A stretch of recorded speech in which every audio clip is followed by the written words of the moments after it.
And burn. Hey everybody! So tonight I am looking to discuss Charles Bukowski's Pleasures of the Damned. It's a collection of poems from 1951 to 1993, I believe. Here it is. Probably no reason to put this up because I'm sure it's already come up in the corner. But this book here. And I'm going to make this one hopefully quicker. Discussing poetry, especially Charles Bukowski's poetry, is on one hand, it's really relatable, but it's crushingly sad. And I don't want to go on and on about the endless amounts of sadness that I find in his work, but at the end of the day, the thing that I love most about Charles Bukowski is just how relatable he is, despite the melancholy and the depression and the drinking, the alcohol. It's everything about this. It just feels so raw. Like what I like about Charles Bukowski's poetry is that Charles Bukowski felt like he wasn't a poet. It's more like Charles Bukowski was poetry. Do you know what I mean? Like in the same sense that Leonard Cohen was. Like, I mean, yes, Charles Bukowski's a poet, Leonard Cohen's a poet, but I felt that with their words were more relatable than like, I don't know, like the standard poets, like the fucking guys, like look at old like the sonnets and shit from Shakespeare. I can't get into that. And then if you go back to like William Blake's stuff and shit, like I can't get into that. I like more like contemporary poetry or street level contemporary poetry by ways of people like Charles Bukowski, because I would rather read poetry about friends that he's lost in a society that I recognize, you know? Like with old William Blake stuff and Shakespeare's shit, like I can't relate to that. But this, I mean, and Charles Bukowski too, for anybody who doesn't know, he's the guy that wrote, I believe, the screenplay for the movie Barfly with Mickey Rourke and Faye Dunaway. And that in here is just about the absolute roughest poem in this one is the one about, oh, I'm probably not going to be able to find it because I have earmarked so many poems in here. But I don't know. The saddest poem in here is probably the one related to the girl who Faye Dunaway portrayed in Barfly. I'm going to actually, I'll track that down right now. Hang on. Bear with me.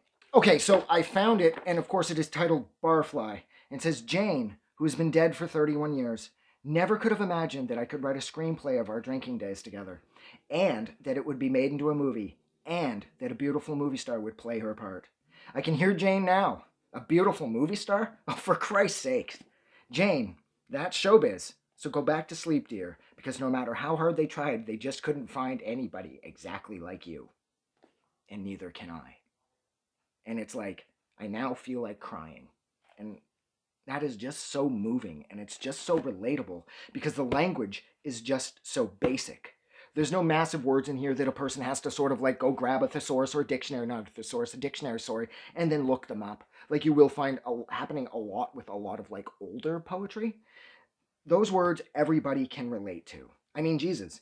And no matter how hard they tried, they just couldn't find anybody exactly like you. And neither can I. I mean, that's like just about the most relatable things. Like, I mean, everybody's been there. Like, everybody has that in their life where you think, like, I've never been able to find a person like that person who I found a million years ago. And they've always stayed with me because they were so unique. And see, so right there, like, I found a way to sort of anchor myself, emotionally speaking, to this poem. And so therefore it's going to create more of like a lifelong relationship with it. Whereas again, with older poems, I always find that like I just read them to pass the class, to have to write the response or the essay or whatever it was. But with his stuff, I mean, my God, where's the one? Is it 126 about the older couple? Yeah, hell is a lonely place. This is unbelievable. Like it's about an elderly couple. I lost where the lens was. It's about an elderly couple who are falling apart in their apartment due to old age, Alzheimer's, and whatnot.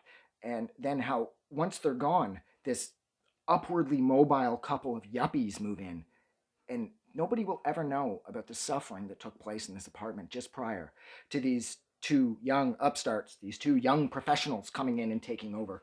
It's just, again, like, he was 65, his wife was 66, had Alzheimer's disease. He had cancer of the mouth.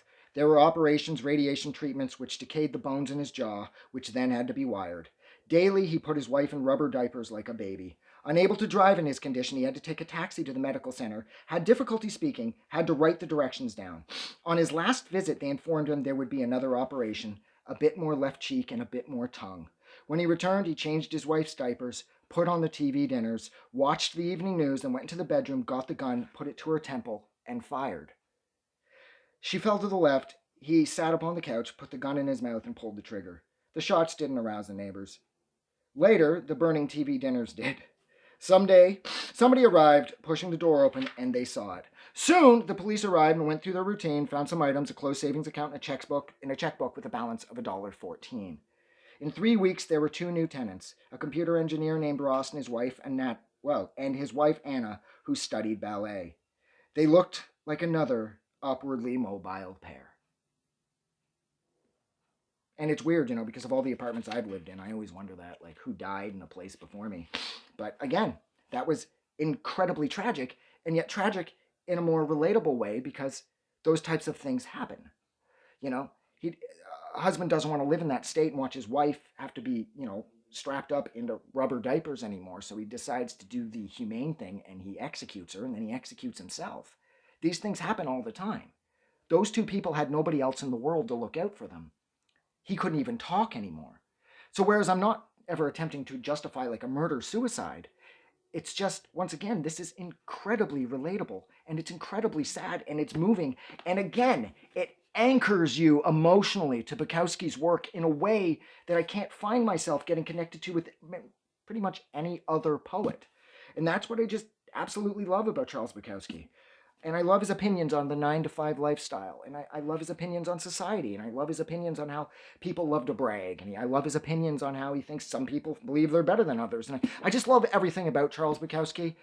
And I think that's where I'm going to leave it. So thank you so much for hanging out with me for about 7.5 minutes while I discuss Charles Bukowski's, I have no idea when this was published, The Pleasures of the Damned. I imagine it came out sometime in the 90s. Like always, if you like this review or you like this book of poems, don't forget to go and do something nice for somebody. But most importantly, like always, never forget that the world is actually a better place because you are in it. And don't give up, because whatever it is you're going through, it's going to get better.